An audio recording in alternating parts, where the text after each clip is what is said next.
الحمد لله حمدا كثيرا طيبا مباركا فيه مباركا عليه كما يحب ربنا ويرضى. وأصلي وأسلم على نبينا الكريم محمد وعلى آله وأصحابه ومن تبعهم بإحسان إلى يوم الدين. Saudara-saudaraku, kaum muslimin dan kaum muslimat rahimani wa rahimakumullah. Allah Subhanahu wa taala menyebutkan sebuah ayat di dalam Al-Qur'an Al-Karim mensifati tentang Nabi kita Muhammad sallallahu alaihi wasallam, bentuk kasih sayang dan perhatiannya beliau kepada kita. Maka kasih sayang Nabi sallallahu alaihi wasallam kepada kita itu melebihi dari kasih sayang ibu ayah kita kepada kita. Nah, kalau seandainya pengorbanan Nabi tidak sebanding atau pengorbanan Rasulullah SAW jauh lebih besar dari pengorbanan ibu dan ayah kita, kalau seandainya kita memberikan segala sesuatu yang kita miliki belum cukup untuk kita membalas kebaikan orang tua kita, nah apalagi kebaikan-kebaikan yang telah dikorbankan oleh Nabi kita Muhammad SAW untuk kita. Disebutkan walaqad ja'akum min anfusikum atau walaqad ja'akum rasulun min anfusikum azizun 'alaihi ma 'anittum harisun 'alaikum bil mu'minina raufur rahim. Dan telah datang kepada kalian seorang rasul dari kalangan kalian sendiri yang sifat rasul tersebut aziz. Rasul itu merasa berat apa yang membuat kalian berat. Jadi Nabi tidak ingin membebani kita dengan beban-beban yang berat. Rasulullah sallallahu alaihi wasallam menginginkan agar kita semua bisa sukses. Rasulullah sallallahu alaihi wasallam menginginkan agar kita semua masuk ke dalam surga. Di antara tanda bentuk kasih sayang Nabi sallallahu alaihi wasallam kepada kita ketika Allah mensyariatkan sholat yang 50 waktu dalam satu hari. Ketika diserahkan ke langit untuk mengambil kewajiban sholat tadi. Kemudian ketika Nabi SAW turun dari langit, ya, bertemu dengan Nabi Musa alaihissalam. Yang kemudian Nabi Musa bertanya kepada Rasulullah, apa yang diwajibkan, apa yang diperintahkan kepada engkau? Rasulullah mengkhabarkan, ya, diwajibkan atau diperintahkan oleh Allah untuk sholat satu hari satu malam 50 waktu. Kemudian Nabi Musa alaihissalam berkata, wahai Muhammad, umatmu tidak akan sanggup untuk melakukan sholat 50 waktu dalam satu hari. Kemudian Nabi kita sallallahu alaihi wasallam naik kembali ke langit ketujuh untuk meminta dikurangi, ya, sholat tadi. Dalam keadaan disebutkan dalam hadis, Rasul itu lebih pemalu dibandingkan wanita yang dipingit. Tapi rasa malu yang dimiliki oleh Nabi sallallahu alaihi wasallam sebagai bentuk cintanya beliau kepada kita, beliau naik turun sekian kali, ya, sampai kemudian sholat itu diwajibkan oleh Allah 5 waktu yang pahalanya sama seperti mengerjakan 50 waktu. Dan kita bisa bayangkan para hadirin dan hadirat, kalau seandainya Rasulullah SAW pada waktu itu berkata, saya nggak berani meminta, saya malu. Ya, satu hari satu malam 50 waktu sholat, kira-kira yang 5 waktu saja, kalau seandainya kita menghitung dari sisi durasi waktu, itu kan cuma 1,5 jam. Anggaplah 2 jam, sama perjalanannya, sama pulangnya, sama zikirnya, sama salawatannya, 2 jam. Ya, berarti tersisa dalam satu hari itu 22 jam. Yang 2 jam saja kalau mau kita jujur ya, di pasar minggu ini kira-kira berapa persen orang yang sholat? Berapa persen kira-kira? Berapa persen kira-kira yang sholat di pasar minggu? Ada 80%? Nggak ada. 70%? Ada. Atau di bawah 50%? 50 aja lah ya. Nggak terlalu banyak 50% orang yang sholat. Nggak terlalu banyak. Udah 50%. Nah, dari sekian 50% orang yang sholat, kira-kira berapa persen pergi ke masjid? Ini saya tadi jalan dari Cempaka Putih ke sini, kosong jalan. Mungkin kira-kira 1 jam ke depan udah macet parah itu. Nah, kemana manusia? Kemana manusia di waktu subuh? Ini menunjukkan sekian persen saja manusia berangkat ke masjid untuk sholat. Ya, dan kita bisa bayangkan para hadirin dan hadirat, kalau sholat itu 50 waktu. Mungkin kita yang hari ini rajin sholat 5 satu hari, satu malam 5 waktu. Kalau diwajibkan oleh Allah 50 waktu, mungkin ada di antara kita yang tidak sholat.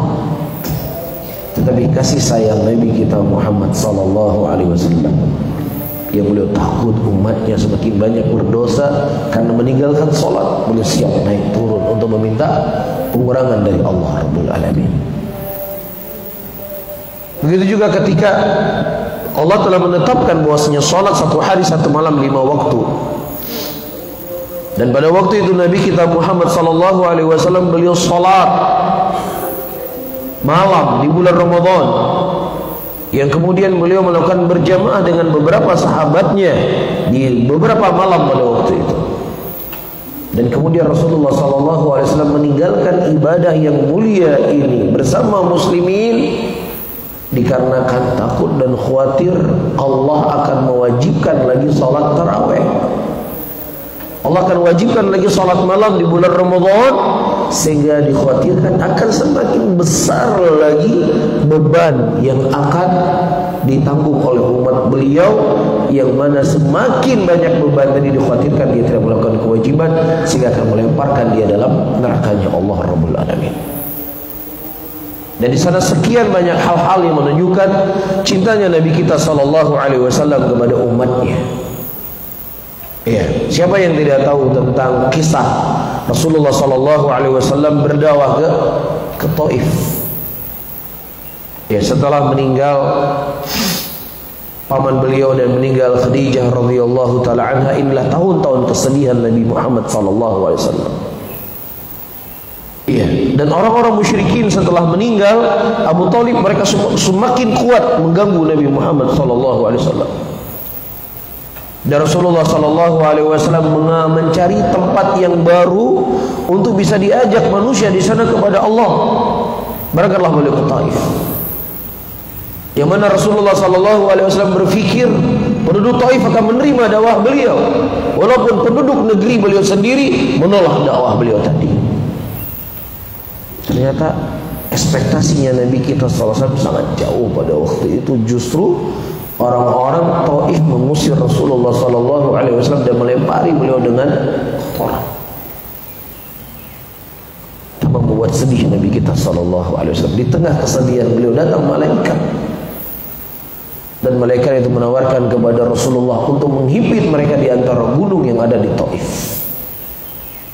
Kemudian Nabi sallallahu alaihi wasallam berkata, biarkan mereka.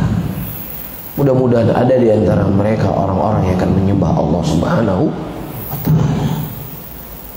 Ini bentuk lagi kasih sayang Rasulullah sallallahu alaihi wasallam kepada umatnya. Dan Nabi ini, para hadirin dan hadirat, ya, sebelum beliau meninggal, beliau diberikan 2 pilihan. Pilihan yang pertama untuk kembali kepada Allah. Pilihan yang kedua, beliau akan diberikan apapun yang beliau inginkan daripada dunia ini. Dan Nabi kita lebih memilih untuk kembali kepada Allah Subhanahu wa taala. Syahid yang ingin saya sampaikan, kalau seandainya harta ini merupakan sesuatu yang paling terbaik untuk kita, Rasulullah akan minta itu untuk kita. Kalau seandainya kedudukan jabatan adalah hal yang paling terbaik untuk kita, pasti Rasulullah akan meminta itu kepada Allah. Namun bukan itu yang diminta oleh Rasulullah SAW kepada Allah, dan bukan itu pula yang Rasulullah SAW wariskan kepada kita. Kalau seandainya ada sesuatu yang lebih mulia, yang lebih baik, yang lebih agung, yang lebih bermanfaat kepada kita, maka pasti akan dipilih oleh Nabi sesuatu tersebut. Tapi ternyata yang Rasulullah pilih kepada kita apa yang dipilih oleh Nabi untuk kita? Ilmu yang dipilihkan oleh Rasulullah untuk kita.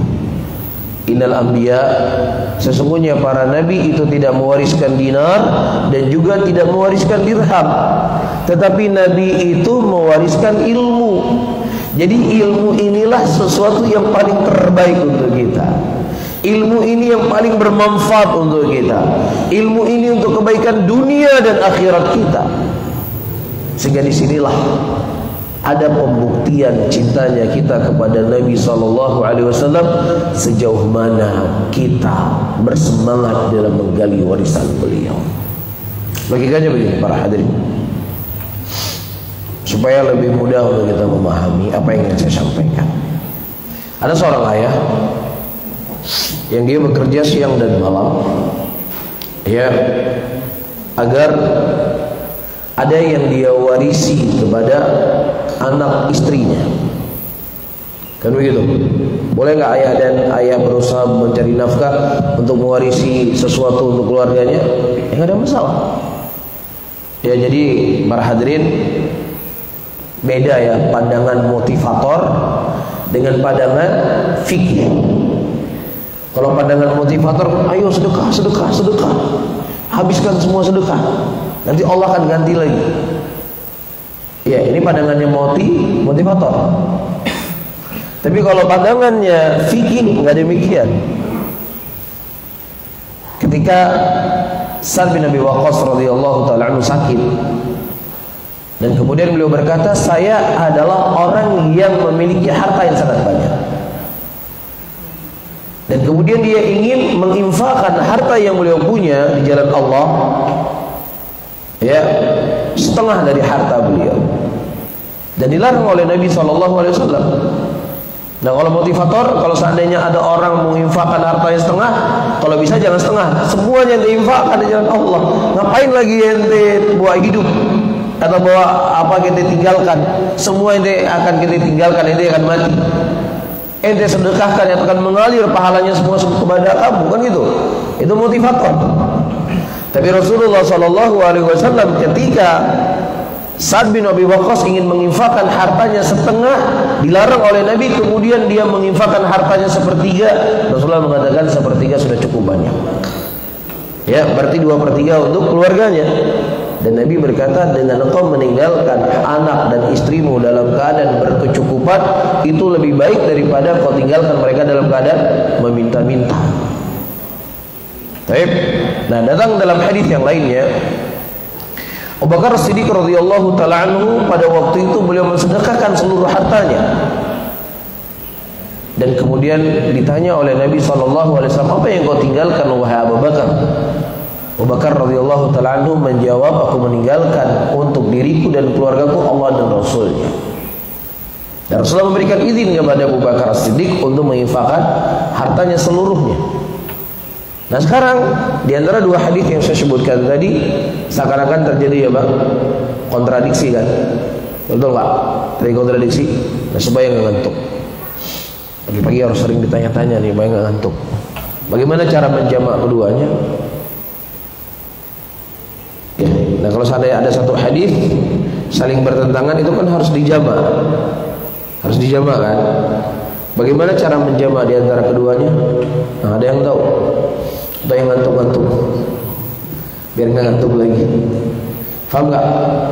Bisa dipahami maksud saya? Nah, Rasulullah memberikan izin kepada Abu Bakar untuk menginfakkan hartanya, sementara Abu Darda atau Sa'd bin Abi Waqqas hanya diberikan izin sepertiga, nggak boleh lebih dari sepertiga. Atau mungkin satu hadisnya dhaif. Baik, itu memang waktu. Para ulama mereka menjelaskan, menerangkan, tergantung kondisi orang. Ketika seseorang mau meninggal, dia mau meninggal, maka ketika dia memberikan wasiat, wasiatnya itu tidak boleh lebih dari 1/3. Tapi kalau seandainya seseorang itu masih hidup, maksud dalam arti kata dia sehat, dia masih bekerja, dia masih mencari nafkah, dan masih ada penghasilan yang akan dia dapatkan, maka dia boleh menginfakkan hartanya lebih dari setengah. Ya, bahkan boleh lebih dari 3/4 selama tidak memudaratkan apa yang menjadi tanggung jawab dirinya. Jangan sampai dia menginfakkan seluruh hartanya, anaknya nggak makan. Jangan sampai dia menginfakkan seluruh hartanya, istrinya nggak punya tempat tinggal. Maka dizalim namanya, tidak dibolehkan. Nah, Abu Bakar Siddiq radhiyallahu taala anhu pada waktu itu beliau menginfakkan harta beliau masih bisa bekerja. Iya, masih ada tempat tinggal untuk keluarganya. Bisa dipahami? Adapun Sa'd bin Abi Waqqas, beliau dilarang oleh Nabi karena bisa saja kalau dia meninggal tidak ada pemasukan yang lainnya. Maka harus ada yang disisakan kepada keluarganya. Nah, orang tua tadi yang sudah bekerja siang dan malam untuk mengumpulkan harta, dia punya toko, dia punya rumah, dia punya bisnis, dalam waktu 1 bulan bisnis bapaknya, harta bapaknya habis semuanya. Habis. Dia punya anak 6 orang, habis hartanya semua, entah kemana. Sementara bapaknya itu mengumpulkan harta puluhan tahun. Kira-kira para hadirin dan hadirat, apa tanggapan masyarakat kepada anak tadi? Apa kira-kira tanggapannya? Paham nggak masalahnya? Dia ada anak-anak tadi menghabiskan harta orang tuanya, dia foya-foya. 1 bulan habis semua harta orang tuanya, dikumpulkan puluhan tahun. Apa kira-kira tanggapan masyarakat? Apa kira-kira tanggapannya? Jelek atau baik? Jelek. Ini anak, subhanallah, orang tuanya mengumpulkan harta puluhan tahun, dalam bulan habis sama dia. Bagaimana perasaan orang tuanya kalau orang tuanya masih hidup? Kan begitu kan? Tetapi yang jadi masalah sekarang, Rasulullah SAW diusir dari negeri beliau, dilempari kotoran, dihina, dicaci, bahkan diancam untuk dibunuh. Iya, untuk agar supaya warisan beliau sampai kepada kita, itu untuk kebaikan dunia dan akhirat kita. Kemudian kita nggak pernah peduli sama beliau, kita nggak pernah peduli sama warisan beliau. Kita nggak pernah peduli dengan apa yang beliau perjuangkan siang dan malam, mengorbankan nyawa beliau, mengorbankan waktu beliau. Bukankah ini lebih jelek para hadirin dan hadirat yang dimuliakan oleh Allah? Kalau seandainya kita mencela anak-anak yang dia menyia-nyiakan harta orang tua, seharusnya kita lebih mencela diri kita sendiri, karena kita menyia-nyiakan warisannya Rasulullah sallallahu alaihi wasallam. Mutiara yang indah, permata intan yang akan memberikan kebaikan dalam kehidupan kita, sadar ataukah tidak sadar. Kalau kita punya anak, yang anak kita itu pinter, cerdas, kemana kita sekolahkan? Kita sekolahkan ke sekolah umum. Tapi kalau anaknya bandel, ya suka tinggal kelas, ya hampir semua sekolah di Jakarta Selatan udah gak diterima lagi dia. Kemana dibawa? Pesantren. Jadi pesantren itu seperti bengkel, kira-kira gak dipakai tempat lain, dan dibawa ke pesantren. Nah, di pesantren apa diajarkan? Al-Quran dan Sunnah, warisan Rasulullah. Jadi warisan Rasulullah ini kepada hal yang paling terakhir. Subhanallah. Para hadirin dan hadirat rahimani rahimakumullah, kalau kita mau berbicara jujur, apa yang kurang di negara kita ini dari sisi dunianya? Ada yang kurang nggak? Kira-kira nggak ada yang kurang. Di zaman kita dulu, zaman saya SMA, tamat SMA nggak bisa ngetik tamat SMA. Baru mungkin setelah SMA baru bisa belajar ngetik. Anak-anak sekarang umur 5 tahun ya kerja, ngerti semua teknologi canggih, dia paham. Iya, berarti dalam masalah dunia kita nggak ada yang kurang di dunia ini, nggak ada. Kita justru semakin maju dunia kita, teknologi semakin maju. Tetapi umat Islam semakin baik atau semakin terpojok atau semakin terperosot umat Islam hari ini? Dari sisi akhlak, dulu nenek-nenek kita ya, para hadirin hadirat, suami istri itu kalau jalan berduaan di jalan itu malu bawa pegangan tangan. Nenek-nenek kita dulu, nggak tahu nenek-nenek Jakarta gimana ya, ini nenek-nenek di Aceh itu malu jalan berduaan, sana malu sama orang, kan begitu. Ada rasa malu, ada akhlak masih pada diri. Sekarang belum diikat dengan pernikahan yang sah, berani dia mempertontonkan apa kemesraan. Ya, ini adalah akhlak yang jelek, tidak punya rasa malu kepada Allah, tidak punya rasa malu kepada manusia. Musyrikat yang hidup di zaman Nabi sallallahu alaihi wasallam, orang jahiliyah, ketika dibaiat oleh Rasulullah sallallahu alaihi wasallam untuk mereka tidak berbuat kesyirikan dan kemudian agar mereka tidak berzina. Kemudian wanita-wanita musyrikan ini dia memukul kepala-kepala mereka dan mereka berkata, "Ya Rasulullah, kami ini wanita terhormat ya Rasulullah. Kami ini wanita yang mulia ya Rasulullah. Enggak mungkin kami berzina. Enggak mungkin kami berzina." Ini musyrikat baru masuk Islam, hidup di zaman jahiliyah, mereka menjaga diri mereka. Lah sekarang dianggap sebagai zaman modern, zaman milenial, justru memamerkan hal-hal yang orang-orang jahiliyah malu untuk melakukannya. Jadi mana yang lebih baik kondisinya? Saya berbicara dari sisi ini, para hadirin dan hadirat. Kenapa umat Islam semakin terperosok? Kenapa umat Islam semakin mundur? Karena mereka nggak berpegang di atas agama mereka. Karena mereka tidak mau peduli dengan warisan yang diwariskan oleh Nabi sallallahu alaihi wasallam. Ketika Umar bin Khattab radhiyallahu taala anhu menguasai Quds dan sepertiga dunia berada di bawah kakinya siapa? Umar bin Khattab. Dunia sepertiganya di bawah kaki Umar bin Khattab. Kita terkadang tinggal di negeri kita sendiri, tapi kita seperti orang asing. Betul nggak? Kita tinggal di negeri kita sendiri, tetapi seperti orang asing. Ya, kita seakan-akan seperti kaum minoritas. Umar bin Khattab, sepertiga dunia berada di bawah kaki beliau. Apa yang dipunya oleh Umar bin Khattab? Apakah beliau punya pakaian yang bagus, kendaraan yang bagus, sehingga beliau bisa menguasai sepertiga dunia? Enggak. Umar bin Khattab terkadang bajunya ditampal. Bajunya itu ada tampalan sekian banyak. Ketika beliau berhasil menguasai Quds, beliau panggil pembesar di negeri Quds tersebut, datangkan kepada saya. Kemudian Umar mengambil baju yang sudah koyak, tadi baju yang kotor, dia katakan cuci baju saya dan jahit baju saya yang koyak. Kepada siapa? Pemimpin tertinggi Quds, untuk menghinakan dia orang kafir.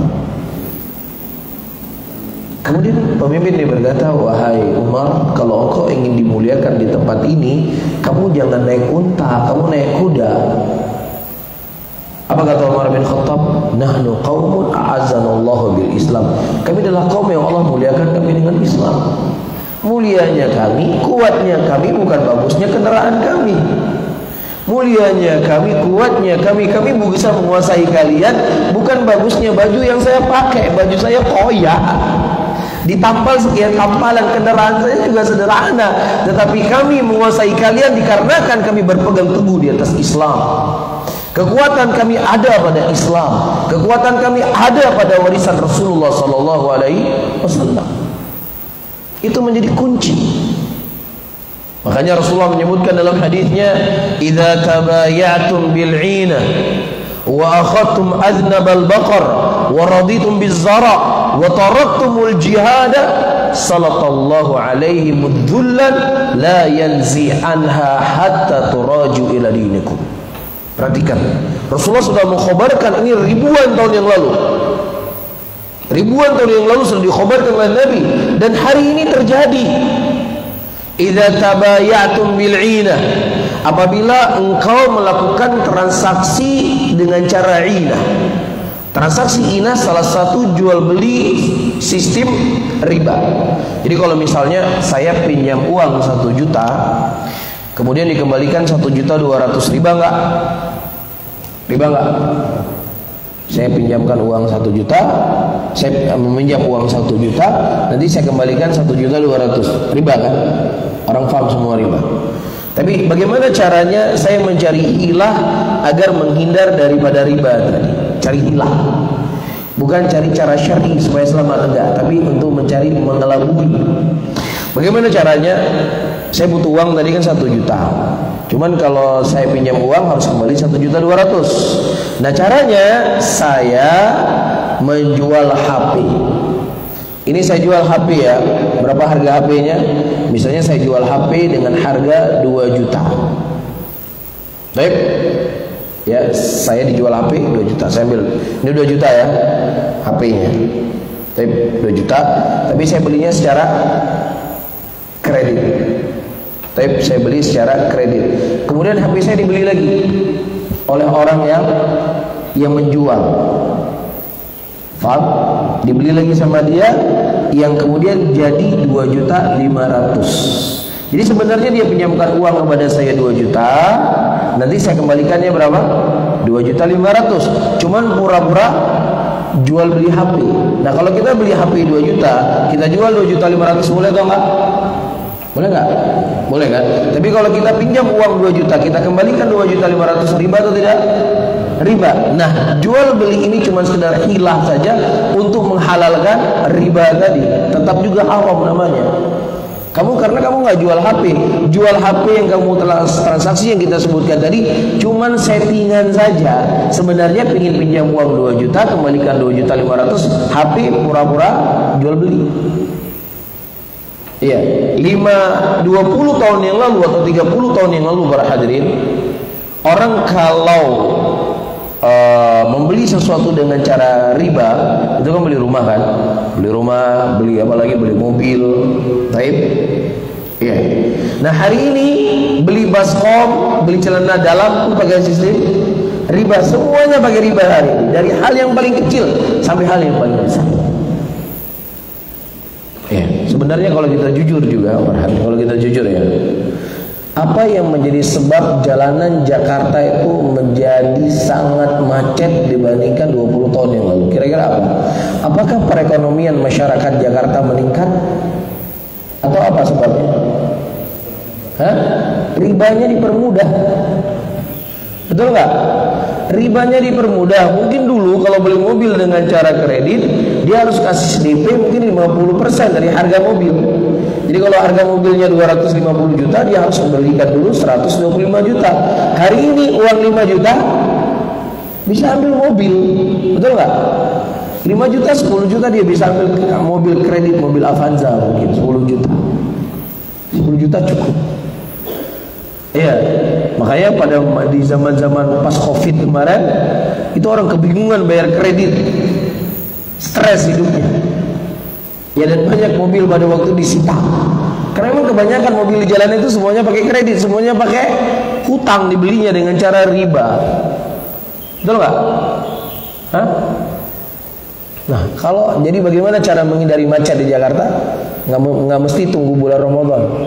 Caranya perangi riba. Ketika riba sudah dipersulit, bahkan dihilangkan, bahkan diperangi, ya udah orang nggak punya kemampuan, dia nggak beli mobil.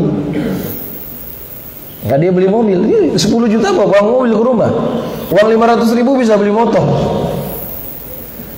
Subhanallah. Jadi riba ini membuat macet di jalanan. Jadi kalau ditanya apa yang menjadi sumber macet di Jakarta, riba itu yang pertamanya. Dipermudah riba. Bisa difahami para hadirin. Nah, kemudian Rasulullah mengatakan, seseorang sibuk dengan ekor sapi dan sibuk dengan perdagangan mereka, dan Allah Subhanahu wa taala akan memberikan kepada mereka kehinaan.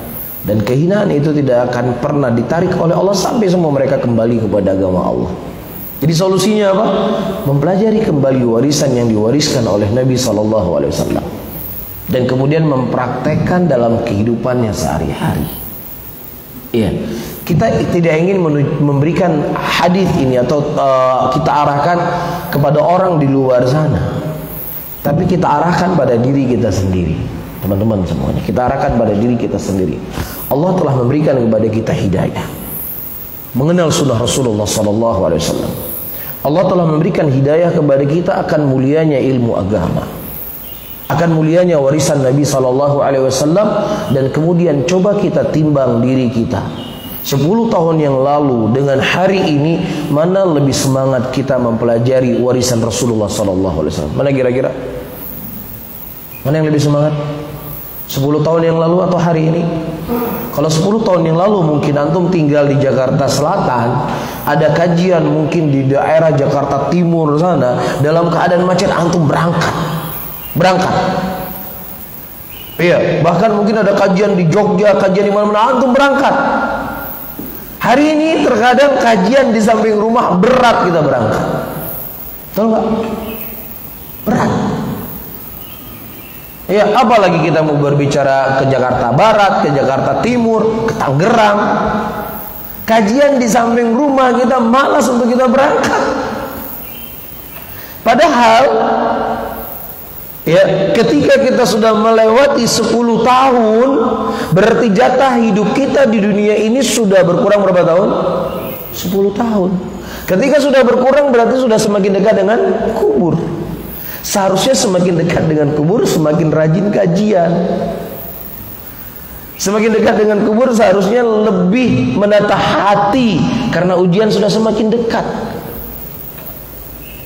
Rasulullah SAW menyebutkan dalam hadisnya, para hadirin, ketika beliau mengantarkan jenazah seorang sahabat, ya, dalam keadaan keheningan, tiba-tiba Nabi kita SAW mengatakan, "Ma minkum illa kutiba maq'aduhu minal jannah wa maq'aduhu minan nar." Tidak ada satupun di antara kalian kecuali Allah mencatat tempat duduk dari surga dan tempat duduk dari neraka. Telah ditakdirkan oleh Allah, semua telah tercatat. Kemudian para sahabat bertanya, "Ya Rasulullah, kalau seandainya Allah telah mencatat kepada kami tempat duduk di surga dan tempat duduk di neraka, buat apa lagi kami beramal? Sudah cukup kami bertawakal dengan apa yang Allah catat." Perhatikan apa kata Nabi SAW. Rasulullah mengatakan, "I'malu, beramalah kalian, karena sesungguhnya kalian akan dimudahkan oleh Allah kemana Allah takdirkan." Kalau seandainya Allah menakdirkan kalian sebagai penghuni surga, maka Allah akan mudahkan kalian beramal dengan amalan penghuni surga. Tapi kalau seandainya Allah mentakdirkan kalian sebagai penghuni neraka, Allah akan mudahkan kalian untuk beramal dengan amalan penghuni neraka, dan Allah persulit kalian beramal dengan amalan penghuni surga. Ya, diajak nongkrong kemanapun, dimanapun, gak pernah ada alasan sibuk, istri sakit, anak sakit, anak-anak antar sekolah dan lain sebagainya. Diajak ngopi ke puncak sana, siap. Siap, apapun siap kalau urusannya sia-sia, apalagi mengarahkan kepada dosa. Tapi ketika diajak kajian, iya, yang kajiannya itu di kecamatan dia, di kotanya, kalau dia berjalan mungkin hanya butuh 10-15 menit, alasannya istri sakit, anak sakit, nemanin istri belanja, kompor gas habis di rumah, beraneka ragam alasan. Subhanallah. Padahal di antara jalan yang akan mengantarkan seseorang ke dalam surga adalah hadirnya di majelis ilmu. Man salaka tariqan yaltamisu fi ilman, sahalallahu lahu bihi tariqan ilal jannah. Barang siapa yang seseorang memudahkan dirinya berjalan untuk menuntut ilmu agama, Allah akan mudahkan baginya jalan menuju surga. Kita khawatir, para hadirin, kita khawatir. Allah tidak menginginkan kepada kita surga. Allah tidak menginginkan kepada kita jannahnya, karena Allah persulit kita untuk hadir di taman-taman surga. Ini seharusnya harus menjadi evaluasi kita. Ini seharusnya harus menjadi sesuatu yang harus kita hisab pada diri kita, para hadirin. Ya, 10 tahun yang lalu kenapa sih begitu semangat? Sekarang kenapa kendor? Kenapa nikmat itu hilang dari saya? Kenapa? Bukan ilmu tidak ada lezat lagi, para hadirin, bukan. Ilmu itu sesuatu yang sangat lezat. Sebagaimana akan kita baca nanti ucapan para ulama yang mereka tidak pernah futur dalam menuntut ilmu. Kalau kita dalam masalah menuntut ilmu sering futurnya kalau main game yang nggak futur-futur. Betul nggak? Nggak futur-futur main game. Nggak futur-futur kita sama HP kita. Tapi kalau dalam kebaikan rentan sekali futur. Iya. Contoh nih misalnya. Contoh saja supaya kita pintar-pintar untuk mengevaluasi diri. Biasanya kan waktu yang paling enak itu kan selesai sholat isya. Mau nongkrong selesai sholat isya, mau pegang HP juga selesai sholat isya, karena sudah nggak ada pemutus. Kalau zuhur nanti diputus sholat asar, kalau pagi nanti kantor, antara anak sekolah dan sebagainya. Ya, jadi selesai sholat isya ini waktu yang paling panjang. Sadar nggak kita ketika kita pegang HP jam 9 kita pegang HP, nggak terasa kita lihat jam ya, kok udah jam 12. Berapa jam? 3 jam. Terasa nggak? Nggak terasa. Tapi hadir di majelis ilmu, apakah di majelis ini atau di majelis yang lainnya, ini kajiannya jam berapa? Kajiannya jam 5. Selesainya jam berapa? Jam 6. Menitnya kok nggak jalan-jalan? Kok lama sekali jalannya? Iya, sudah 30 menit kita kaji. Kayaknya sudah berjam-jam kajian. Nggak habis-habis. 1 detik lewatnya lama sekali berjalan, kayak siput jalan. Tapi dalam hal sia-sia nggak terasa. Ini petanda juga Allah Subhanahu wa taala. Para hadirin hadirat tidak mencintai kita, tidak mencintai amalan kita, tidak mencintai waktu kita. Ya, para ulama salaf terdahulu justru dalam hal ilmu itu mereka nggak merasakan waktu yang berjalan begitu cepat. Akan kita baca nanti. Tapi kalau dalam urusan yang sia-sia, ada sebagian para ulama salaf ketika mereka diajak diskusi berbicara oleh temannya, ada sebagian mereka mengatakan, saya mau berbicara dengan kamu dengan syarat engkau pegang matahari jangan berjalan dulu, saya berbicara sama kamu. Ada sebagian mereka ketika mau berbicara, ya memang harus dia berbicara dengan temannya, ya sudah dia minta maaf sama teman-temannya, saya berbicara sama kamu tapi sambil saya menyiapkan waktu untuk saya belajar. Gitu, kertas mungkin pada waktu itu apa yang perlu dipersiapkan ketika dia hadir di majelis gurunya. Jadi jangan sampai waktunya berjalan sia-sia. Nah mereka para penuntut ilmu, para ulama, kira-kira bicarain siapa? Bicarain perempuan, bicarain artis. Bicara enggak, yang mereka bicara adalah hal yang baik-baik. Tetapi itu pun mereka harus jeli dalam memilih waktunya. Bahkan sebagian mereka ketika pergi ke toilet, itu ada sahabatnya di luar toilet membacakan hadis untuknya. Jangan sampai waktunya terbuang sia-sia. Kalau kita justru waktu banyak lebih nggak waktu? Apa yang paling banyak lebih dalam waktu kita? Apa dalam hidup kita? Waktu kita berlebih, melimpah ruah waktu kita. Justru kita pikir, waduh lama kali ya sore ya, nggak sore ya. Namun para hadirin dan hadirat rahimani rahimakumullah, para ulama menerangkan bahwasanya waktu itu lebih mahal daripada apapun yang paling mahal di muka bumi ini. Kapan?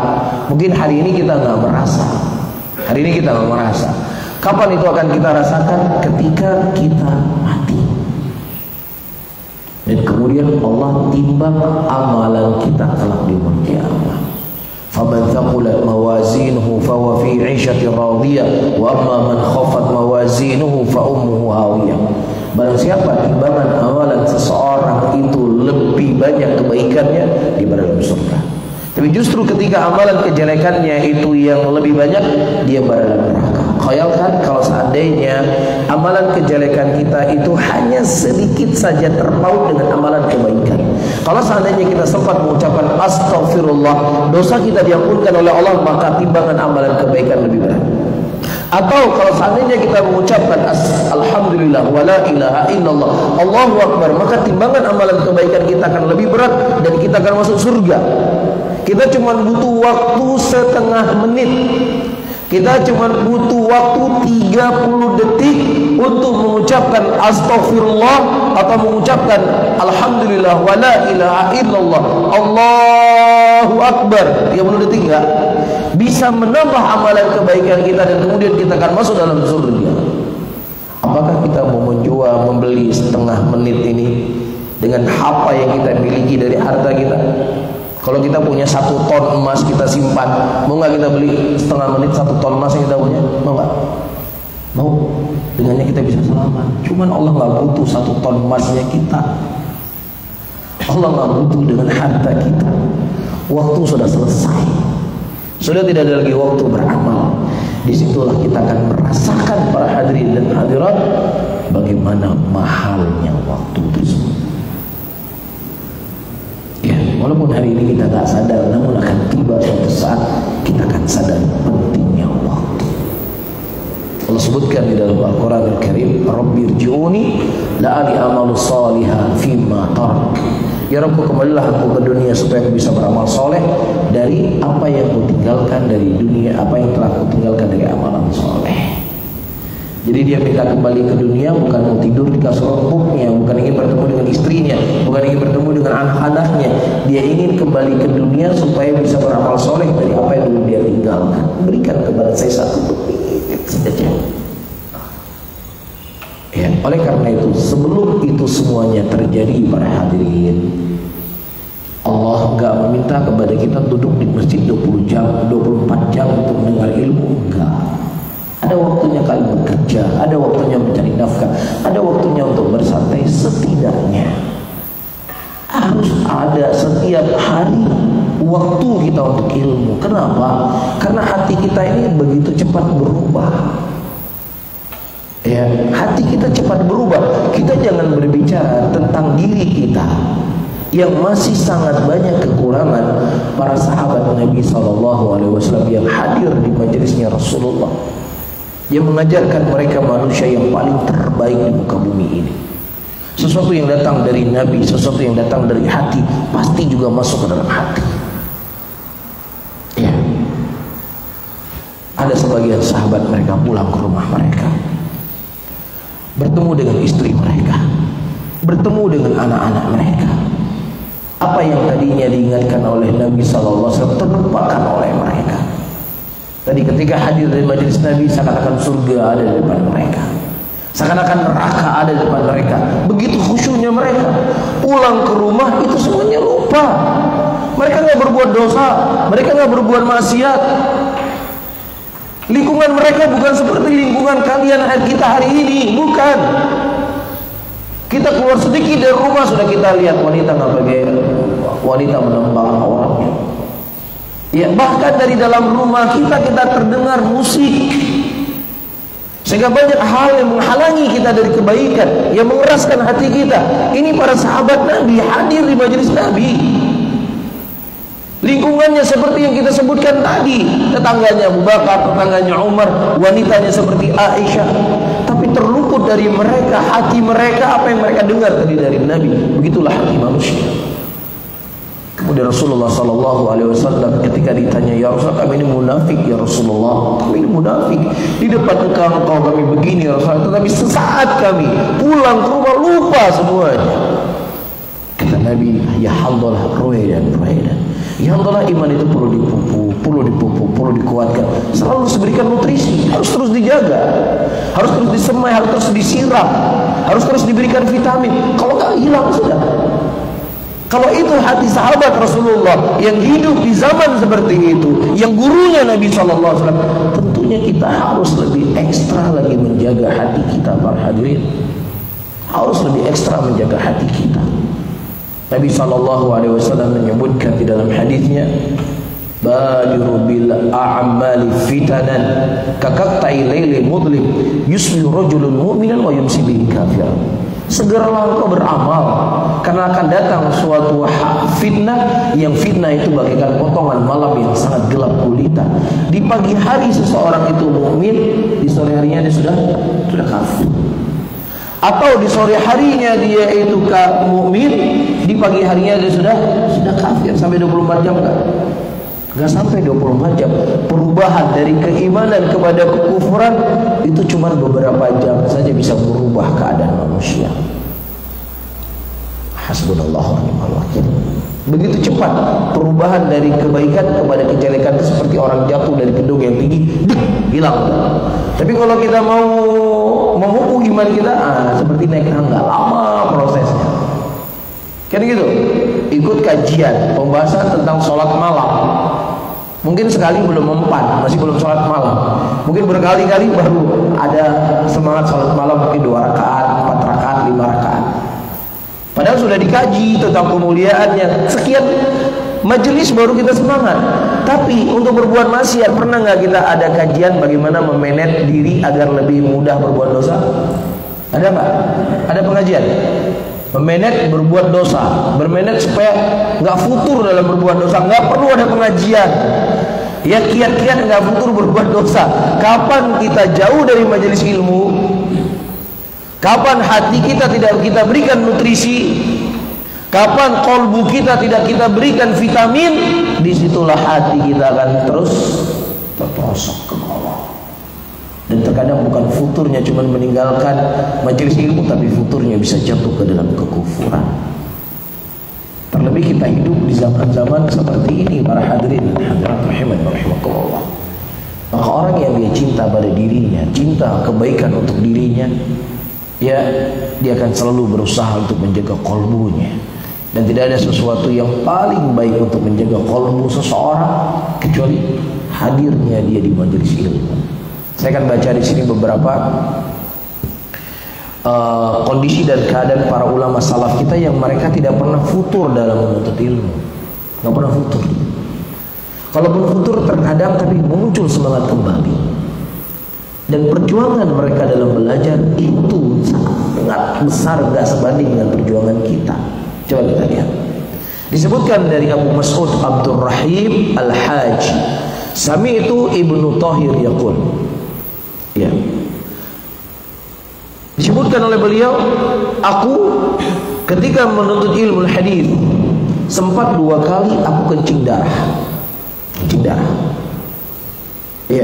Pertama ketika di Baghdad dan kedua ketika aku berada di Mekah. Kenapa?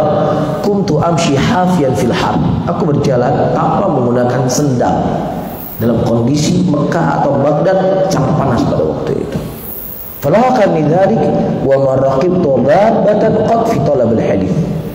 Ya, dan aku tidak pernah mengenai kendaraan. Aku berjalan kaki, aku nggak punya kendaraan. Sehingga ini menjadi sebab aku keluar kencing dari kemaluanku, keluar darah dari kemaluanku. Perjuangan mereka. Bahkan beliau berkata, wa kuntu ahmilu kutubi ala dhahri wa ma sa'altu fi halit talab ahadan kuntu a'ish ala ma yati. Dulu aku membawa kitabku di atas pundakku, berjalan kaki di atas pundak beliau bawa, dan aku nggak pernah minta-minta uang sama seseorang ketika aku belajar. Sudah aku hidup apa yang aku punya. Demikian kondisi dan keadaan mereka belajar dan menuntut ilmu, tetapi tidak membuat mereka itu jatuh hilang semangat. Kita kalau hadir di majelis ilmu, antum berjalan, ya berjalan dari Tebet ke Pasar Minggu, atau dari Pasar Minggu kita jalan ke Blok M, naik apa kira-kira? Kan cuma naik mobil atau naik motor, tinggal gas, mobilnya ber-AC, begitu juga atau naik motor, dalam hitungan sekian menit, wala ada keringat yang keluar, naik ke masjid, duduk, masjidnya Masya Allah, karpetnya bagus, tinggal duduk dengar kajian. Mereka dulu untuk menghadiri majelis ilmu, ya untuk mendapatkan ilmu begini modelnya. Ya, jalan nggak pakai sendal, nggak ada sendalnya, bukan nggak mau dipakai, nggak ada sendal, nggak ada bekal kecuali sedikit, tetapi dengan sedikit itu tidak mengurangi mereka kesemangatan mereka. Gurunya guru kami Syekhul Mukbil rahimahullah, beliau berkata, al-fakru, kefakiran terkadang memudahkan seseorang untuk menuntut ilmu. Karena kita sudah manja, ya macet sedikit batal belajar, sibuk sedikit batal belajar. Karena kita sudah terbiasa dengan hal yang enak-enak. Ada sedikit halangan udah kita meninggalkan ilmu. Padahal hati kita butuh dengan ilmu. Hati kita butuh dengan nutrisi agar kita selalu bisa memiliki rasa takut kepada Allah Subhanahu wa Ta'ala. Dan juga disebutkan para hadirin dan hadirat, perhatikan. Saya baca beberapa saja karena waktu kita sudah tidak banyak lagi. Kata beliau, disebutkan dari Daud At-Tai rahimahullah, yashrabul fatita wa la ya'kulu khubza. Jadi ada satu jenis minuman yang itu bisa membuat beliau kenyang, itulah yang selalu beliau minum ketika beliau belajar menuntut ilmu. Wa la ya'kulu khubz, dan beliau tidak makan roti pada waktu itu. Ketika ditanya, wahai Daud At-Tai, kenapa engkau cuma minum saja dan engkau tidak makan roti? Kata beliau, baina madghil khubzi wa syarbil al-fatiti qira'atu 50 ayah. Jadi kalau seandainya saya makan roti, maka akan terluput dari saya waktu ya 50 ayat yang bisa saya baca. Tahu gak? Jadi kalau saya minum, ya sudah, saya bisa menghafal 50 ayat, atau saya bisa membaca 50 ayat Quran. Nah kalau seandainya saya makan roti tadi, ya udah, saya akan terluput 50 ayat itu dari saya. Subhanallah. Kalau ahli dunia, mereka nggak sempat makan karena apa? Karena keasyikan mencari dunia. Uangnya sudah triliunan, tapi makan nggak sempat. Buat apa dia mendapatkan uang seperti itu? Lupa makan. Uangnya triliunan. Asyik mereka dengan dunia. Mereka para ulama demikian juga. Ya, semaksimal mungkin mereka mencari makanan asal misal kenyang, ya supaya waktunya nggak habis begitu saja. Subhanallah. Ya, dan Nabi SAW memang telah menyebutkan dalam hadisnya dua hal orang yang tidak pernah kenyang. Yang pertama mencari dunia, yang kedua mencari ilmu. Nggak pernah kenyang dua-dua ini. Cuman yang satu ya membuat kehidupan seseorang semakin terpuruk, yang satu membuat seseorang itu semakin bahagia, semakin senang. Karena yang satu mendekatkan dirinya kepada Allah, yang satu melalaikan dia dari mengingat Allah Subhanahu wa taala. Kemudian para hadirin dan hadirat rahimani rahimakumullah, disebutkan dari Imam Ahmad rahimahullah, akhama Syu'bah ala al-Hakam ibn Utaybah 18 syahra, yakni talab al-hadith hatta ba'a juz'a baiti. Syu'bah rahimahullah, beliau belajar bersama Hakam ibn Utaybah 18 syahra, 18 bulan. Beliau menuntut ilmu hadis sampai-sampai beliau menjual seperti atapnya, sesuatu yang ada di rumah itu ada kayu-kayunya itu dijual sebagai bekal untuk belajar, sebagai bekal untuk menuntut ilmu. Ya, jadi di sini ada faidah bapak-bapak dan ibu-ibu yang dimuliakan oleh Allah. Sebab kesuksesan seseorang dalam belajar, sebab kesuksesan seseorang dalam ilmu harus ada yang dia korbankan. Di antara yang dia korbankan adalah hartanya. Makanya sebenarnya sistem sekolah gratis itu memanjakan orang. Ya, apalagi pesantren, kan pesantren kesannya ya harus gratis. Padahal bapak-bapak, tidak ada harta yang paling mulia dikeluarkan oleh seorang ayah kecuali ketika dia menafkahkan anaknya untuk belajar menuntut ilmu agama.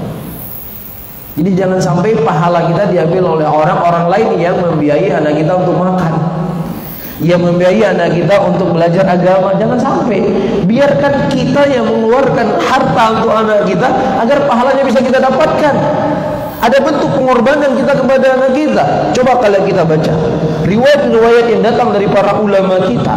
Ada sebagian mereka dititipi oleh ibunya periuk nasi sebagai bekal untuk belajar. Bahkan ibunya sebagian mereka anak yatim yang sudah tidak punya ayah, ibunya bekerja asal anaknya bisa belajar dan ada bekal diberikan kepada anaknya. Ini salah satu kesuksesan mereka dalam belajar. Ada pengorbanan di situ. Di antara bentuk pengorbanan apa? Harta yang harus mereka keluarkan untuk belajar. Ya, jadi kadang-kadang ya ikut Arab Saudi, betul Arab Saudi itu mereka gratis. Terkadang yang memberikan gratis negara.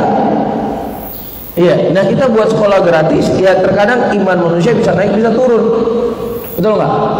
Hari ini bulan ini dia bantu, bulan depan dia bantu, bisa saja bulan keempat dia mulai futur. Ya bantuan mungkin sudah dikurangin atau mungkin dia punya kebutuhan dan lain sebagainya. Ya sudah, ya jangan membebani diri sesuatu yang kadang kita nggak mampu. Ya jangan membebani diri sesuatu kita nggak mampu. Dan belajar menuntut agama itu memang butuh uang, sebagaimana akan kita baca nanti. Belajar itu butuh uang. Kata Imam Syu'bah rahimahullah, man talabal hadis faqad aflas. Kata beliau, siapa yang mempelajari ilmu hadis dia akan bangkrut, dia akan habis hartanya. Kenapa? Dia akan berjalan dari tempat ke tempat yang lainnya. Ya, dia harus menjumpai para ulama hadis. Perjalanan itu membutuhkan uang, butuh makan dan sebagainya. Bahkan kata beliau, bitu tosta ummi bisa ba'at dananir. Bahkan aku menjual baskom ibuku atau periuk nasi ibuku 7 dinar. Kenapa disebut tosta? Mungkin tosta ini periuk nasi adalah hal yang paling mudah dijual pada waktu itu. Ya, harta yang paling berharga buat ibu-ibu periuk nasi untuk masak nasi. Itu pun dijual agar dia bisa belajar menuntut ilmu agama. Itulah pengorbanan. Jadi sebesar apa pengorbanan yang kita berikan, sebesar itu insya Allah ilmu yang kita dapatkan. Tapi kalau seandainya kita nggak siap berkorban, waktu nggak siap kita korbankan, harta tidak siap kita korbankan, ya sudah, kita dapat ampas-ampasnya saja. Jelas? Dan juga di sini disebutkan oleh Ibnu Abi Hatim rahimahullah. Perhatikan, kata beliau, Sami'tu Abi yaqul, aku mendengar bapakku berkata, Baqitu bil Basrah fi sana 14 wa 218 ashhur wa kana fi nafsi an uqima sanatan fanqata'a nafaqati. Aku tinggal di Basrah itu pada tahun 214 Hijriah selama 18 ashhur, 8 bulan. Wa kana fi nafsi an uqima sanah, dan pada waktu itu sebenarnya aku ingin tinggal di Basrah selama 1 tahun. Fanqata'a nafaqati, tapi nafkahku waktu itu sudah tidak cukup untuk belajar selama 1 tahun. Faja'altu abi thiyaba badani syai'an ba'da syai'. Ya, bekalku sudah habis, aku cuma punya pakaian. Kemudian aku jual pakaian yang aku punya satu. Taib, hatta baqaitu bila nafaqatin. Sampai aku pada titik nggak punya lagi nafkah. Maksudnya uangku nggak punya, baju lagi sudah nggak punya untuk saya jual, udah nggak ada apa-apa lagi. Nah, wa madaitu atufu ma'a sadiqi li ila al-masyikhati wa asma minhum ila al-masa' fansarafa rafiqi wa raja'tu la baiti Khalid. Dalam kondisi aku tidak punya nafkah, setiap hari aku keluar dari rumahku menjumpai ulama hadis dengan teman-temanku. Ya, kemudian di malam hari aku berpisah, temanku pulang ke rumahnya, aku pulang ke rumahku. Faja'atu ashrabul ma' minal jaw. Ya, dan perutku sudah sangat lapar dan aku cuma minum air pada waktu itu. Thumma asbahtu minal ghad wa ghadan alayya rafiqi faja'altu atufu ma'ahu fi sima' al hadith ala jauh syadid. Besoknya lagi aku keluar lagi dari rumahku, aku gak punya makanan, yang menjadi penguatku cuma air minum saja yang aku minum. Dan pada waktu itu sangat lapar sekali. Fansarafa anni wansaraftu ja'ian falamma kana minal ghadan alayhi faqala mur bina ila al-masyayikh faqultu ana dha'ifun la yumkinuni. Sudah hari sekian hari. Hari pertama mungkin minum air putih masih kuat lah ya. Hari kedua sudah mulai lemah. Hari ketiga sudah mulai lemah. Hari selanjutnya para hadirin datang temannya berkata, ayo kita berangkat. Kata beliau, saya lemah. La yumkinuni, saya enggak kuat berjalan. Qala ma dha'fuka, kenapa yang membuat engkau lemah? Qultu la aktumuka amri qad madha yawmani ma ta'amtu fiha fi ma syai'an. Kata beliau, aku tidak ingin menyembunyikan perkaraku. Sebenarnya aku sudah 2 hari nggak makan. 2 hari aku sudah nggak makan, sudah lemas sekali. Hanya air putih yang aku minum. Qala wa qad baqiya ma'i dinar fa ana usika binisfi. Kata temannya, aku punya juga 1 dinar. Temannya cuma punya uang 1 dinar. Ya sudah, dikasih temannya setengah, untuk beliau setengah. Begitu pengorbanan mereka belajar. Kalau kita sekarang masuk pesantren, sebelum masuk pesantren berat badan 60 kilo, keluar pesantren berapa kilo? 70 kilo. Ya, begitu juga sekarang orang memberikan dakwah kajian keluar kota. Setiap pulang ke daerah naik 3 kilo. Ya, yang pasti sudah bertambah, badan kita sudah pasti bertambah, pahala wallahu a'lam. Kan begitu. Nah, para ulama terdahulu ternyata nama mereka harum hari ini. Kita sering mendengar nama Imam Bukhari, kita sering mendengar Imam Syafi'i, kita sering mendengar Ibnu Abi Hatim atau Abu Hatim rahimahullah. Kenapa? Karena mereka memang betul-betul pengorbanan yang luar biasa ketika mereka belajar dan menuntut ilmu agama. Wa amma zabadu fayadhabu jufa wa amma ma yanfa'un nas fayamkutu fil ard. Ya, adapun sesuatu yang bermanfaat kepada manusia Allah akan abadikan di muka bumi ini. Adapun yang tidak bermanfaat kepada manusia bagaikan buih lautan, hilang begitu saja. Para hadirin dan hadirat rahimani rahimakumullah, para ulama salaf terdahulu dari kisah yang kita sebutkan ini, mereka tidak hadir di kajian bukan mereka malas. Mereka hadir di kajian bukan mereka sibuk. Mereka tidak hadir di kajian karena mereka tidak punya tenaga untuk berangkat, tidak punya makanan. Diceritakan juga dari Imam Bukhari. Siapa nggak kenal Imam Bukhari? Semua kita mengenal Imam Bukhari, penulis kitab Sahih Bukhari. Ya, dan kasusnya sama, kurang lebih sama seperti ini. Beliau keluar bersama temannya untuk belajar. Tiba suatu hari Imam Bukhari tidak hadir di majelis ilmu. Sehingga teman-temannya bertanya, kemana Bukhari? Kenapa dia tidak hadir di majelis ilmu? Kemudian dikatakan Imam Bukhari berkata, ya, aku tidak punya pakaian karena pakaianku semua telah aku jual untuk bekalku untuk ilmu. Ya, nggak punya pakaian di badan. Jadi makanya beliau nggak bisa keluar rumahnya, nggak ada baju. Sampai kita menuntut ilmu sampai nggak ada baju? Hah? Nggak sampai. Ya, demikian pengorbanan mereka. Disebutkan oleh Ibnu Katsir rahimahullah, saya baca lagi. Disebutkan oleh Ibnu Katsir. Sampai jam berapa kajiannya, Pak Andi? Materinya sampai jam 6. Oh, tadi sejam. Saya baca sedikit lagi, kemudian kita buat tanya jawab. قال ابن كثير رحمه الله وقد كان البخاري يستيقظ في الليلة الواحدة من نومه فيوقد السراج ويكتب فائدة تمر بخاطره ثم يطفئ سراجه ثم يقوم مرة أخرى وأخرى حتى كان يتعدد منه ذلك قريبا من 20 مرة. Perhatikan. Kata Ibnu Katsir rahimahullah, Imam Bukhari rahimahullah, ketika beliau terjaga di malam hari dari tidurnya, ya, beliau menghidupkan penerang dan kemudian beliau menulis faidah apa yang beliau ingat. Paham? Kemudian beliau mengantuk lagi, dimatikan lagi penerangnya. Ya, kemudian beliau terbangun lagi, beliau tulis lagi faidah.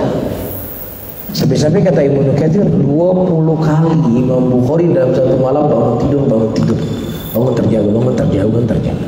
Bangun terjaga, tidur terjaga, tidur terjaga 20 kali dalam satu malam. Setiap bangun tulis faidah, tulis faidah. Kita biasanya, ya, kalau malam-malam tiba-tiba terjaga, apa yang kita pegang? Apa yang dicari? Apa yang dicari? HP ini cari, lihat ada masuk kan? Itu. Iya, jadi jangan kita menghayal terlalu tinggi. Saya ingin jadi ini, saya ingin jadi seperti Bukhari, saya ingin jadi seperti Imam Muslim. Nampak orang kalau dia ingin menjadi orang besar, menjadi ulama besar, waktu adalah hal yang paling dia, atau hal yang paling pelit dalam hidupnya, waktu. Itu tanda-tanda orang yang sukses, sukses dunianya, sukses akhiratnya, ketat dengan waktu. Ya, kalau kita membaca biografi orang-orang konglomerat, ya, mereka punya harta yang sangat banyak, ternyata juga waktu itu sangat berharga buat mereka. Kayak itu. Nah, kita kenapa kadang dunianya kita apa adanya, akhirat juga, untuk ilmu juga apa adanya? Karena memang masalahnya kita tidak kikir dengan waktu. Kita suka boros-boros pada waktu. Jelas? Kemudian para hadirin dan hadirat rahimani rahimakumullah, disebutkan di sini dari Abu Ahmad Nasir Ibnu Ahmad Al-Ayadhi Al-Faqih As-Samarkandi, la yanalu hadzal ilm illa man atala dukanahu wa kharraba bustanahu wa hajara ikhwanahu wa mata aqrabu ahlihi ilaihi falam yashad janazatahu. Kata Samarkandi rahimahullah, seseorang tidak akan mendapatkan ilmu kecuali kalau tokohnya itu bangkrut. Paham gak? Ya. Atau dia merusak kebunnya. Paham gak maksudnya? Jadi ketika seseorang itu berhasil belajar, ya udah, tokohnya harus bangkrut, kebunnya juga mungkin harus rusak. Apakah misalnya harus dia jual sebagai bekal untuk ilmu, baru dia akan dapatkan ilmu. Dan dia harus meninggalkan sahabat-sahabatnya, dia harus meninggalkan teman-temannya. Saya ingin seperti Imam Syafi'i, saya ingin mendapatkan ilmu, tapi nongkrongnya setiap hari, nggak siap meninggalkan teman-temannya, nggak akan berhasil kita udah belajar, tidak akan berhasil untuk ilmu. Jadi orang yang ingin sukses dalam belajar, dia harus siap meninggalkan temannya. Al-Imam Al-Bani rahimahullah, sebagaimana tersebutkan dari beliau, kata beliau, kalau seandainya setiap orang yang telepon saya angkat, setiap orang yang datang saya layani, nggak ada Al-Bani di muka bumi ini, kata Syekh Al-Bani, nggak ada. Bahkan ada di kalangan mereka meninggal anaknya, jenazahnya nggak dihadiri, segitunya. Nah, Abu Yusuf, muridnya Al-Imam Abu Hanifah rahimahullah, saudari anaknya meninggal, ya, Ketika anaknya meninggal, ya sudah beliau mandikan dan lain sebagainya. Abu Hanifah akan mengisi pengajian ini. Kalau dia ikut mengantarkan jenazah anaknya, dia tidak bisa ikut kajian. Akhirnya ya sudah, dia minta kepada tetangganya ngantarin jenazah anaknya ke kuburan, dia hadir di pengajian. Nah kalau gitu baru sukses belajar. Ya. Nah kalau kita ilmu kita tinggalkan karena hal-hal yang sepele. Saya nggak bisa kajian, kenapa? Macet. Saya nggak bisa ikut kajian, kenapa? Ya, istri ngajak belanja. Ya, apalagi anak sakit, apalagi yang lainnya. Ya, saya sudah janji mau nongkrong, mau ngopi. Ya, setiap masalah kajian selalu rasanya demikian. Udah kita nggak cerita ibaratnya apa ya? Kita nggak sampai kayak mereka lah, karena memang kita nggak mampu. Tapi setidaknya para hadirin dan hadirat, hal-hal yang wajib kajian itu tetap kita hadiri. Walaupun misalnya kajiannya sudah sering kita dengar, walaupun kajiannya kita sudah tamat sebenarnya, sudah khatam. Tapi masalah kajian yang kita hadiri bukan hanya sekedar menambah ilmu, tapi menjaga hati yang kosong ini. Karena hati kalau nggak bisa diberikan nutrisi, dia akan lalai terus. Sudah nggak ada nikmat lagi sholat, sudah nggak ada rasa nikmat baca Quran, sudah tidak ada nikmat lagi berzikir kepada Allah. Benar nggak? Ketika kita jauh dari majelis itu, sholat itu cuma sekedar melepaskan kewajiban saja. Nggak ada ta'thir dalam sholat pada diri kita, kurang. Nggak ada. Pokoknya udah sholat udah selesai saya. Pokoknya menyelesaikan kewajiban. Ruh sholat itu nggak hadir di tengah kita karena kolbu kita yang kosong tadi. Bisa difahami? Saya baca yang terakhir. Kata Ibnu Qasim rahimahullah, afdha bi Malik Ibnu Anas rahimahullah talab al-ilm ila an naqadha saqaf baitihi fa ba'a khashabi. Al-Imam Malik, siapa yang ngatain Imam Malik? Beliau menjadi ulama besar karena besarnya pengorbanan beliau. Ketika beliau belajar menuntut ilmu, kadang loteng rumahnya dijual. Ya mungkin pada waktu itu loteng rumah yang paling mudah dibeli sama orang dijual. Gimana lagi rumah nggak ada lotengnya? Bisa tinggal? Gimana mau tinggal rumah nggak ada loteng? Tapi itu yang mereka jual supaya mereka bisa melanjutkan belajar dan menuntut ilmu agama. Ya, jadi para hadirin dan hadirat, saya sering menyampaikan, kalau kita sudah baca-baca seperti ini, kita sudah baca-baca yang kayak gini, gimana semangatnya mereka belajar, gimana mereka semangatnya menuntut ilmu, dan ciri khas orang-orang yang mengikuti salaf dari zaman dulu sampai zaman ini, orang-orang yang mereka tersibukkan dengan ilmu. Disitulah kita baru sadar hari ini kita mengaku sebagai salafi, mengaku diri sebagai pengikut Rasulullah Sallallahu Alaihi Wasallam, itu cuma masih bibir saja, belum dalam praktek, masih hanya masalah jenggot saja, belum yang lainnya. Ini ciri-ciri salafi, ciri-ciri orang yang mengikuti sunnah Nabi SAW, siap berkorban untuk mendapatkan warisan Nabi Muhammad SAW. Bukan warisan Nabi yang kita korbankan, tetapi kita korbankan dunia kita untuk mendapatkan warisan. Apa maksudnya mengorbankan itu tadi? Ada majelis Nabi, ada warisan Rasulullah yang sedang dibagikan. Ya, beribu alasan untuk kita tidak menghadirinya. Hal-hal yang terkadang itu sepele yang bisa kita akhirkan nanti, tapi selalu yang menjadi korban adalah majelis ilmu. Ini menunjukkan kurangnya kecintaan kita kepada Nabi kita Muhammad sallallahu alaihi wasallam. Wallahu a'lam bishawab. Mungkin ini yang bisa saya sampaikan. Mudah-mudahan bermanfaat kepada saya sendiri dan juga kepada hadirin hadirat semuanya. Mungkin ada sesuatu yang mau disampaikan atau ditanyakan, silakan. Barakallahu fikum wa jazakallahu khairan.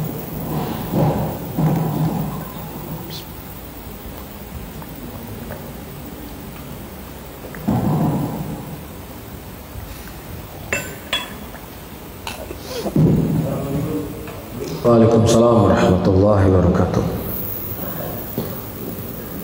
Saya bertanya tadi masalahnya di surah Al-Baqarah 186.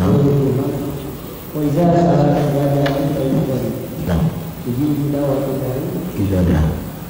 Kalau sebelum waktu itu masalahnya apakah karena doa kita tidak terkabul selama ini jatuhkan corona apa sebabnya pengalaman mau terlibat sistem itu yang berbulan. Baik, masya Allah. Baik, masya Allah. Baik, barakallahu fiik, jazakumullah khair. Baik, sebelum saya menjawab, para hadirin dan hadirat rahimani rahimakumullah. Riba itu ya sebenarnya dia adalah transaksi yang sudah terjadi di zaman jahiliyah. Ya, Allah menyebutkan dalam ayatnya, ya ayyuhalladzina amanu la taqulur riba adhafan mudha'afah. Hai orang beriman, jangan kalian makan riba yang berlipat-lipat. Kalau kita baca tafsir ayat ini, dijelaskan, diterangkan oleh para ulama, Abu Lahab, Abu Jahal, transaksi mereka pada waktu itu meminjamkan uang kepada orang yang kemudian uang tersebut dia ambil keuntungan dari hasil pinjaman, dan ketika terlambat didenda. Ya, pinjam uang 2 juta, kemudian diambil bunganya menjadi 2.200.000. Dapat untung nggak di sini? 200.000. Ketika terlambat didenda lagi. Kalau semakin lama terlambat, semakin banyak dendanya. Paham? Itu ribanya siapa? Ribanya Abu Lahab, ribanya Abu Jahal, ribanya orang-orang musyrikin. Dipraktek nggak oleh orang-orang hari ini? Dipraktek nggak? Dipraktek. Iya, bahkan orang-orang yang mereka anti Arab, jangan bawa-bawa agama Arab ke sini. Ya, tanda-tanda agama-agama Arab kata mereka mengharam-haramkan riba. Dia nggak sadar kalau riba itu datang dari Arab jahiliyah. Riba itu datang dari Abu Lahab. Bisa dipahami? Adapun Islam memerangi hal yang seperti ini. Allah mengharamkan hal yang seperti itu karena kebanyakan orang ketika meminjam uang, dia butuh dengan uang. Orang yang butuh justru kita bantu, bukan kita cekek. Dan itu bukan bentuk kemanusiaan. Makanya Allah Subhanahu wa taala marang, ya ayyuhalladzina amanu la taqulur riba adhafan mudha'afah. Orang beriman, jangan engkau makan riba yang berlipat-lipat. Dalam konsep Islam, orang yang lemah itu dibantu. Makanya Allah mengatakan dalam ayatnya, wa in kana dzu usratin fanadhiratun ila maisarah. Kalau seandainya engkau memberikan hutang kepada seseorang dan kemudian dia tidak mampu untuk membayar hutang, engkau berikan kepadanya limit waktu kapan dia mudah untuk berbayar, bukan ente denda lagi. Tapi kalau seandainya engkau memaafkan saudaramu dari hutangnya, maka itu lebih baik kata Allah Subhanahu wa taala. Kira-kira mana yang lebih manusiawi para hadirin? Mana lebih manusiawi? Gak perlu kita jawab. Syariat Allah adalah syariat membawa kebaikan dunia dan akhirat, dan syariat Islam adalah syariat yang memerangi kezaliman, dan diantara bentuk kezaliman adalah riba. Ya, walaupun mungkin bahasa orang-orang, oh itu pinjol-pinjolnya nggak legal, ilegal, makanya kayak gitu. Sama saja sebenarnya, betul nggak? Di masa Covid kan banyak sekali muncul pinjol-pinjol ya, pinjaman-pinjaman online. Pinjam hutang 25 juta, naiknya jadi miliaran. Saya baca beberapa berita waktu itu. Ya, pemerintah bingung gimana cara menyelesaikannya ini, bingung mereka. Sebenarnya sama saja. Ketika kita pergi ke bank pinjam uang, disambut oleh siapa? Oleh wanita yang paling cantik di bank. Kan begitu? Bunganya berapa? Oh, bunganya cuma 15%. Kalau saya pinjam uang 100 juta, oh sedikit 15%, cuma 15 juta. Ada hal-hal yang lainnya di bawahnya lagi nanti, betul nggak? Ada ininya, ada ininya, ada ininya, ada ininya. Setiap hari dia bekerja untuk uang, uangnya sudah dia bayar 80 juta. Ya, dia pikir sebentar lagi sudah selesai hutangnya. Ternyata kadang 80 juta itu masih bunganya, pajaknya, ininya, itunya. Luar biasa. Tidak ada badan yang paling zalim di muka bumi ini yang dilegalkan yang lebih zalim daripada riba. Lebih zalim daripada riba. Iya. Nanti kalau kita sudah nggak mampu membayar, apakah perempuan yang tadi menyambut kita yang diutus? Enggak.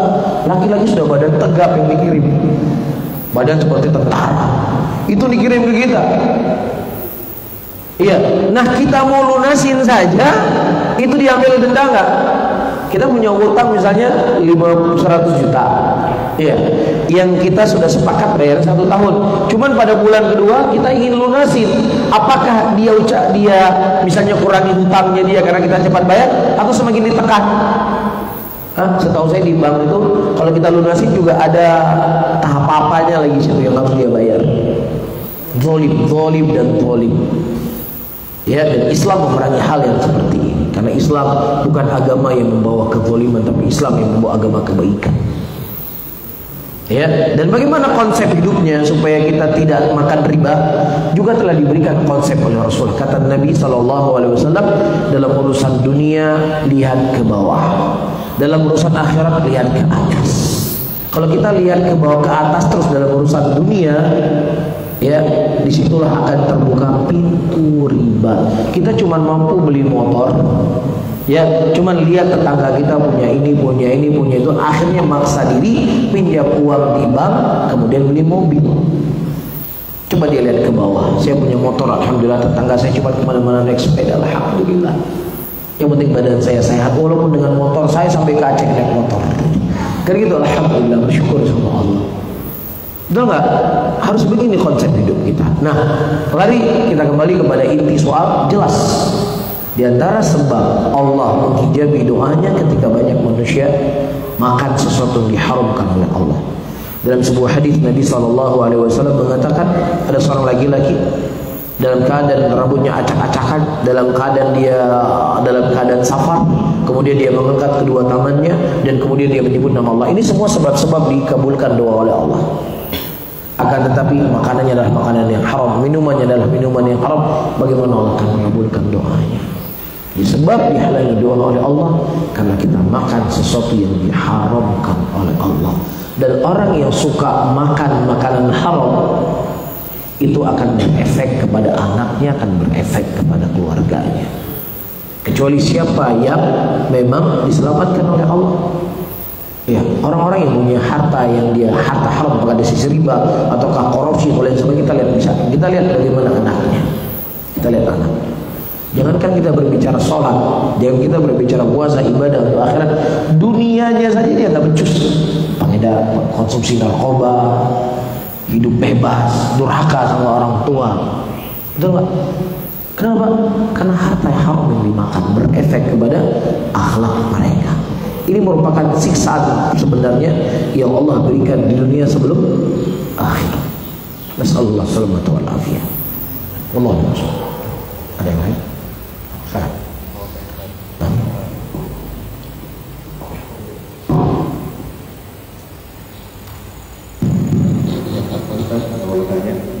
Mengenai tadi jika misalkan salah satu anggota keluarga itu ada yang memang anak pesantren kan, dan mungkin kondisinya sekarang tadi seperti yang saya sebutkan ada itu besar kan, ya. Dan kondisi dia pun baik-baik saja, istrinya maupun ustazah pun baik saja. Nah, apakah itu akan mulai bertahan itu, dan bagaimana kita harus memberikan dia itu gimana ya? Para hadirin dan hadirat rahimani rahimakumullah. Tentunya kondisi dan keadaan manusia di setiap zaman, setiap masa itu berbeda-beda. Kita cerita kondisi.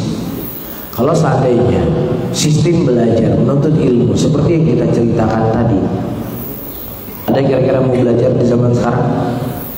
Ada nggak? Nggak ada orang mau belajar zaman sekarang. Kalau kondisi yang kita sebutkan seperti yang kita sebutkan tadi. Karena manusia hari ini adalah orang yang memang sudah manja. Maka tidak ada masalah misalnya seseorang di pesantrennya makannya enak, nggak ada masalah kalau memang dia punya kemampuan. Tapi nggak ada masalah. Tapi, namun walaupun orang yang biasanya sudah hidup enak, sudah hidup nyaman, ya biasanya akan sedikit sabarnya. Tapi karena ketika seseorang itu belajar, dia butuh kesabaran. Ketika dia harus menyampaikan ilmunya, itu harus lebih banyak sabar lagi.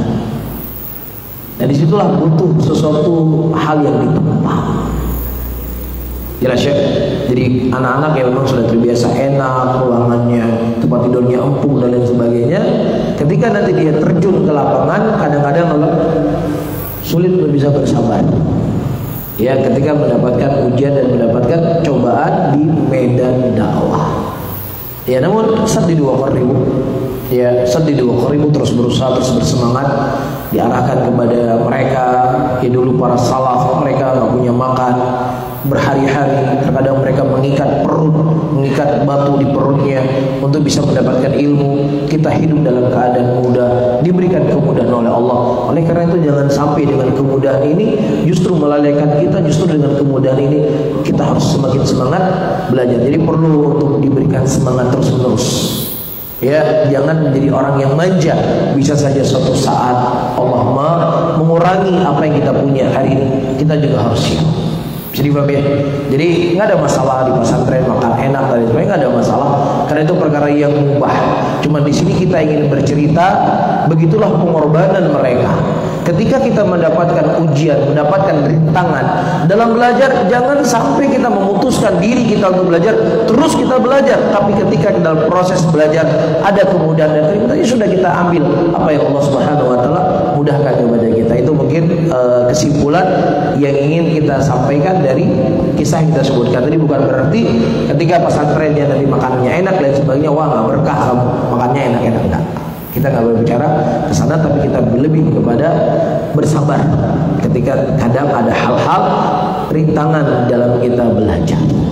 Tapi karena memang ketika Allah menyebutkan ujian itu bisa berupa kekurangan, ujian itu bisa berupa kelebihan. Ya, fitnah itu buat kita lebih. Nah, lebih ini jangan sampai mengurangi khidmatnya seseorang belajar. Begitu juga para sahabat dulu, para ulama, diberikan kepada mereka kekurangan dan itu berhasil mereka lewati tanpa ada rasa futur dalam belajar. Justru kekurangan itu makin memacu mereka untuk terus belajar dan menuntut ilmu agama. Wallahu a'lam. Ada yang lain?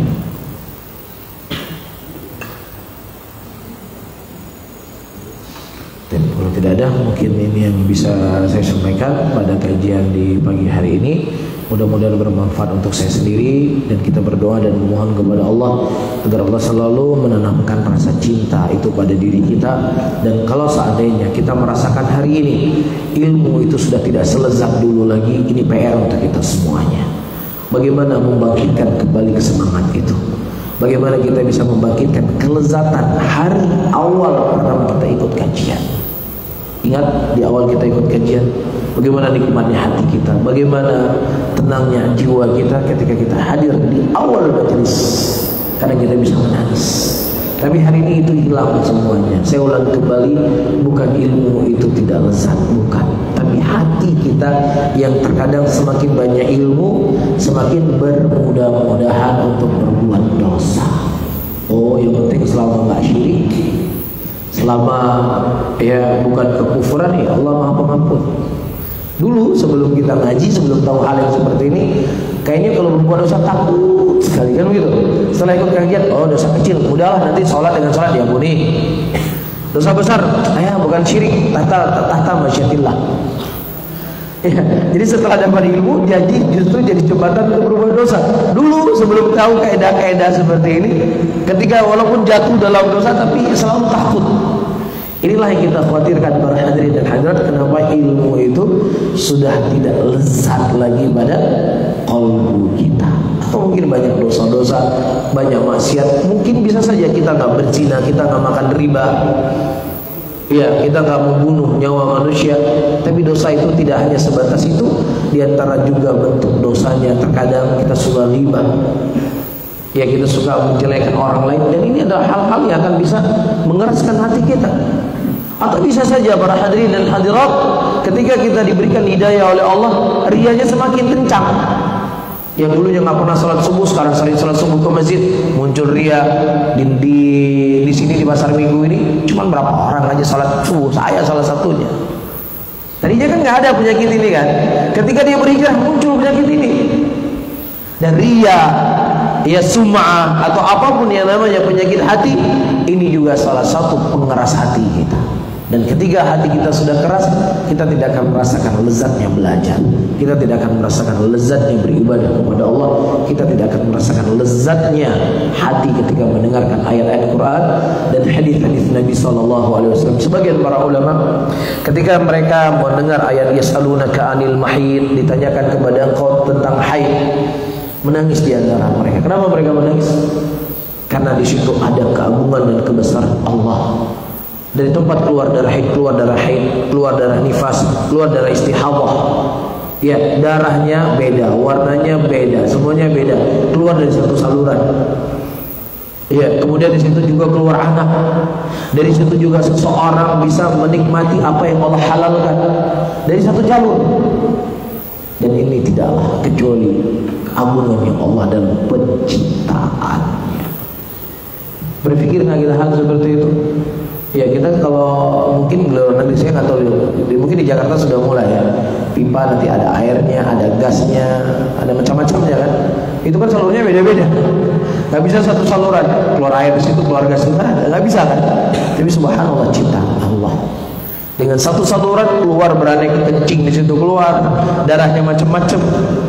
Ya, kenapa mereka menangis? Karena hati mereka bersih dan suci.